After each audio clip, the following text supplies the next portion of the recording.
Hyper D Kaiser here. Here with a deck update, I guess. Um, Basically, I just wanted to, update you on my changes to the deck, to my Monarch deck, because it's been doing actually very well at my locals, and hopefully I'll be able to go to the YCS in Charlotte next weekend. So here's hoping to that, and hopefully it'll help me get my invite finally, so I can go to Nats this year. So yeah, this was, I guess, 1.5, maybe? Not 2.0 just yet, so let's get on with it. Triple Caius, double Ryza, double Mobius, one Zaborg, one Chaos Sorcerer, triple Battle Fader, triple Swap Frog, double Fishborg, double Treeborn, one Rototoden, double Effect Veiler,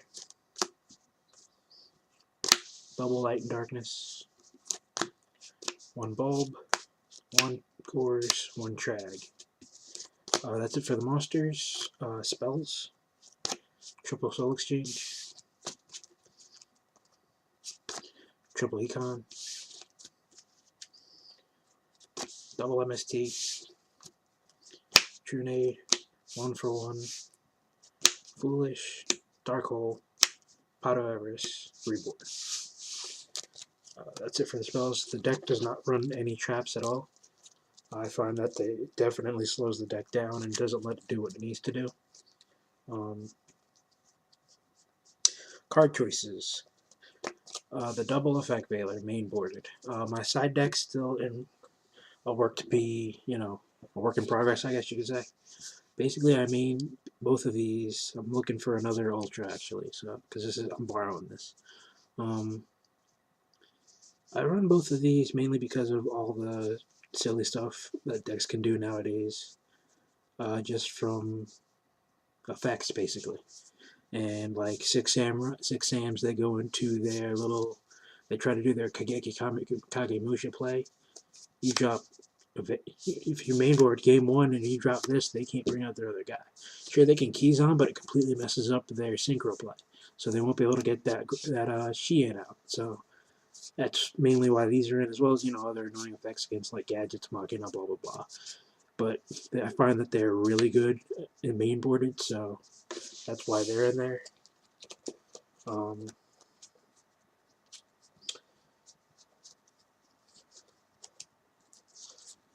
Chaos Sorcerer and Zaborg. Basically, how it works is, well, Chaos Sorcerer in here because you run tons of lights as well as darks in the deck. And they're bound to hit the graveyard eventually, so why not run at least one text Sork? He always puts in plenty of work, so his effect is awesome, and he's, 6-star, so you can always sync with him too. Zaborg is basically mainly in here for the Trag play. Basically, let's say you're up against 6 Sams. Most people would probably say, you'd rather run Cyber Dragon or something like that, but I find Zaborg just, fine at this format anyway. Basically, you go, they attack, the 6 Sams, they attack with Sheehan. You drop Trag. Next turn, you have Zaborg in your hand. Guess what? You can pitch him. He's level 5. And you can take their Sheehan. So, it's like a permanent, awesome brain control, just like normal. Granted, the reason I don't main Cyber Dragon over this guy is mainly because Cyber Dragon, I need them to have a monster on the field to special summon it, and it's only 21. Meanwhile, Zaborg is still a Monarch. I can still tribute summon him and still get an effect off. So I feel that he's a little bit stronger than Cyber Dragon in the main board right now. And I already explained Chaos Sorcerer, so that's always, they're good.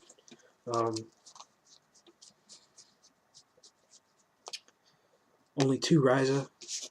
I took out one of them for Zaborg, and it's been working out actually very well. I don't have any problems drawing into him. And 3 can sometimes be a little annoying because sometimes you just want to remove it or destroy it instead of sending it back. So 2 is like the perfect number.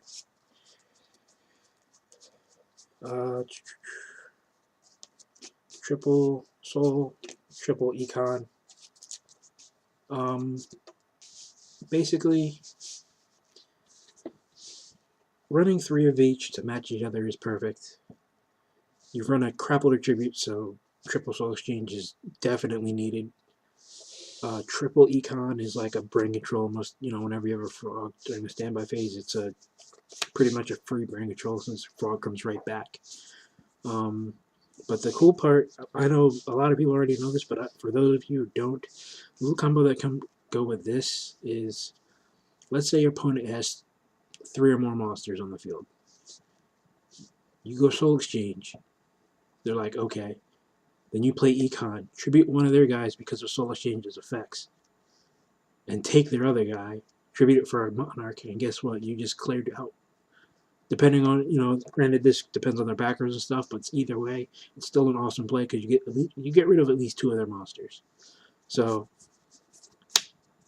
for the cost of pretty much nothing, sure you gave up your battle phase, but you just put yourself in a very good position. So that's why I find these combination of cards very, very helpful. 1 for 1, you guys should know how this does. Some people don't like running it, but I like it, mainly because I run Grow Up Bulb. Grow Up Bulb puts in so much work, it's not even funny. Because not only can it be a tribute, it can also help you synchro for the 8 that you need in case, Gorge or something like that. It's just very, very good. So, on to the synchro deck, I guess we'll go through. 3 formula. 1 armor arm. Cataster. Bryanak. 1 Gungnir. 1 Black Rose. 1 Stardust. 1 Scrap Dragon. 1 Colossal. 1 Dark End. 1 Red Dragon. 1 Mistworm. And 1 Shooting Star. Some people are probably asking me why I have Red Dragon in the extra deck, as well as Gungnir. Gungnir you can get out with the Mobius since I run 2, and the Fishboard I have no problem. Fishboard can go low actually, so I have no problem with getting him out. He's actually very good. I brought him out on several occasions, and he always helps me gain a lot of advantage in a duel. Red Dragon is mainly in there because he's big, obviously, and not only that, because of those random Herald matchups or those random defensive decks, I always have problems with them, so I always say just go for Red Dragon. You can attack over their Herald. They can't negate its effect because that one will be destroyed by battle already, so it doesn't really matter. And what's cool about, and he's big, so I think that's pretty much really it. Granted, his effect is pretty good, but but yeah, that's pretty much it for the deck. I'm still, like I said, I'm happy with it so far, but I want to make it better. I've tried out the Gen X engine, and the Gen X engine does not work. I don't care who you are, and I don't care. You could be, I don't know. It's a very bad. It might have been good before, but now it's just very, very bad. I tested it out. I got so many crappy hands. It's not. I tested about 20, 30 games, and it was just very, very bad. So, yeah, the Gen X engine is horrible. I would not recommend it. Regular swap frog and all that other stuff, it's fine. You do not need the Gen X engine. Granted, it can give you a few other synchro options and deck options like that, but the draws in the hands are just very bad, so I would not suggest it.